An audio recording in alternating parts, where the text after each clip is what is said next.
Okay, so today I'm going to show you how I make salt-free mustard in the Vitamix. The version I'm going to make is a horseradish mustard, but you can certainly leave that out and you'll see it's endlessly tweakable to your taste. This is just the most basic recipe that I tend to make the most often. So let's get started. The basic ingredients you're going to need, you need some vinegar. I'm using apple cider vinegar, but please feel free to experiment. I've also used distilled vinegar. I've used rice wine vinegar. I've tried all sorts of different combinations and they all lend their own unique flavor. So feel free to play around. I'm also using some horseradish powder. You can totally leave this out if you don't like it. My husband is like a super spicy guy. He likes a lot of flavor and spice. And he's the main one who eats this. I'm using just yellow mustard seeds today. I just buy both of these on Amazon, but I've also been experimenting with a combination of like brown and black, and there's all sorts of different kinds of mustard seeds. And every time I change it up, it's like a new mustard. It's so cool and so fun to play around with. And then I'll need some water. I do use a kitchen scale for this so that I can be a little more accurate with the mustard seeds, but I have found that different mustard seeds seem to like thicken the mustard differently. Maybe their fat content or protein content is different or something. I don't know. But I've learned to just eyeball it and basically add more liquid if it's too thick for you, add less liquid or more solids if it's too thin. And so again, like most of my recipes, it's not breakable. You can tweak it however you like. I use the Vitamix blender so I can kind of cook it right in there, and that takes a little bit of the bite out of the mustard. It's still really spicy and sharp, but I love, this is actually the only reason I use a Vitamix is for making hot sauce and for making salt-free mustard.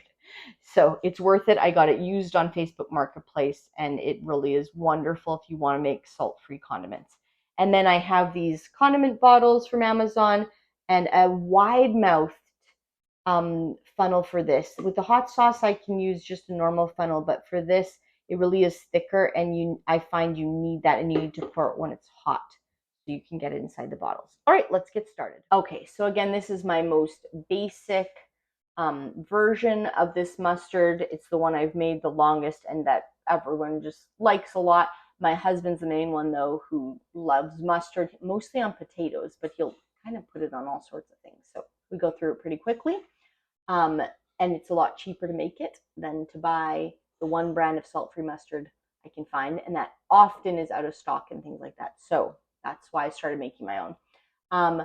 I just zero out a bowl here on my kitchen scale, and I'm going to start with 100 grams of seeds. I do often make a double batch of this, so 200 grams, but it's really a tight fit in the Vitamix. So 100 is the better bet, probably.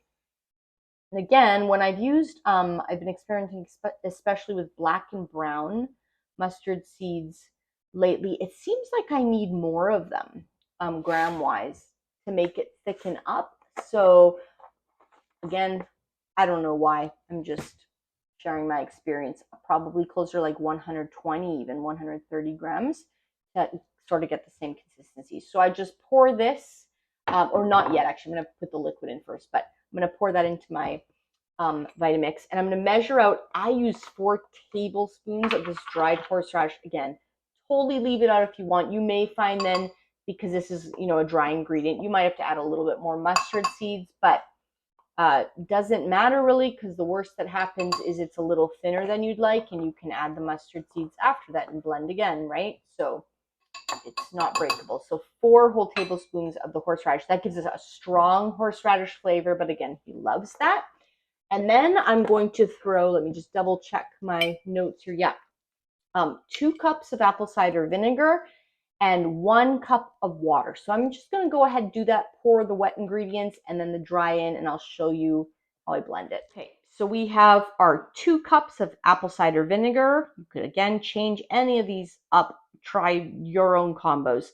1 cup of water, and then 100 grams of yellow mustard seeds, 4 tablespoons of the dried horseradish powder. And what I do now is I make sure this lid is on really well, right, on my Vitamix or whatever high-speed blender you're using. And I start this on low And just get it going. And then I turn it to high, and I'm going to leave this for 7 to 10 minutes. I do watch this closely starting at about 2-3 minutes into the process, because you're literally going to bring it to a slow boil. And the reason we do that is it just sort of helps meld the flavors, takes the edge off. If you don't cook the mustard at all, it's borderline just unusable. So it's too sharp. This is still like quite a sharp mustard. So I'm gonna blend this for 7 to 10 minutes. When it starts boiling pretty hard, that's about usually when I cap it, because it'll start getting kind of, I don't know, I always feel like it's a little dangerous. So 7 to 10 minutes, okay? I'll show you that when we're done. All right, so actually this only took 6 minutes. I guess I often make a bigger batch, and maybe it's also warmer in our house today because it's hot out today. So whatever, I just watched for these big bubbles and stuff, and it sounds different even. So 6 minutes, I guess 6 to 10 minutes, just until you feel like it's it's boiled lightly for a while. So again, while it's hot, it's quite pourable. Still, I go slowly. Uh-oh, there's my timer going off. 1 second, I'm going to turn that off or it'll be pretty annoying. That's when I thought it would be done. Okay, so here we go. And I bet I'll get 2 of the big containers out of this batch. Okay, so just to kind of show you, really it is pourable, and I'll probably fill 1 more of the bigger jars from this. So again, we love this. It thickens up a little bit more in the fridge, so pour it while it's hot. If you want it runnier, more of like a dressing consistency, just add more liquid, either water or vinegar, a combination of both. It really is just something you have to play around with and decide what flavors you like, but this is the basic recipe. When I first made it, I left the horseradish out, and I just did the mustard seeds, the vinegar, and the water, and I think I used a teeny bit more mustard seeds because I wasn't using the dried horseradish, and that was a great base recipe. So I hope you find this helpful. I would love to hear your experiments and to share which combination you like, but this has been great fun for me to play around with, and just to realize how very easy it is, and that we shouldn't waste our money buying salt-free mustard when it's just easy and fun to make your own.